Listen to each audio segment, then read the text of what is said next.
যদি কোনো বস্তুর ক্রয় মূল্য এবং বিক্রয় মূল্য অনুপাত দিয়ে দেয়, সেক্ষেত্রে লাভ বা ক্ষতির শতাংশ বার করতে বলে, তাহলে আমরা কী করে দেখো কম সময়ের মধ্যে অঙ্কটা কমপ্লিট করব।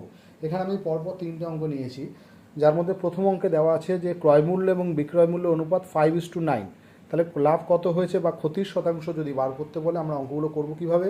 আমি ধরে নিচ্ছি জিনিসটি আমি 5 টাকায় কিনেছি, বিক্রি করেছি 9 টাকায়, কারণ এক্ষেত্রে ক্রয় মূল্য এবং বিক্রয় মূল্য অনুপাত 5:9।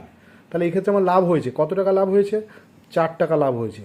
ডিভাইডেড বাই যে টাকা লাভ বা ক্ষতি হবে সেই অ্যামাউন্টটা লিখবে, ডিভাইডেড বাই ক্রয় মূল্য কত টাকায় কিনেছো 5 টাকায়, ইন্টু 100, কাটাকুটি করো, 4×20 80%। এটা হচ্ছে আমার লাভ হয়েছে। একই রকমভাবে পরেরটাই বলেছে ক্রয় মূল্য বিক্রয় মূল্য অনুপাত 10:13। তার মানে আমি কিনেছি 10 টাকায়, বিক্রি করেছি 3 টাকায়, লাভ হয়েছে 3 টাকা। কত টাকায় লাভ হয়েছে, ক্রয় মূল্য নিচে 10 টাকা, ইন্টু 100, কাটাকুটি করলে 3×10 = 30%। একই রকমভাবে এই অঙ্কটা তোমরা নিজেরা করো। এক্ষেত্রে ক্রয় মূল্য বিক্রয় মূল্য অনুপাত 5:6 আছে।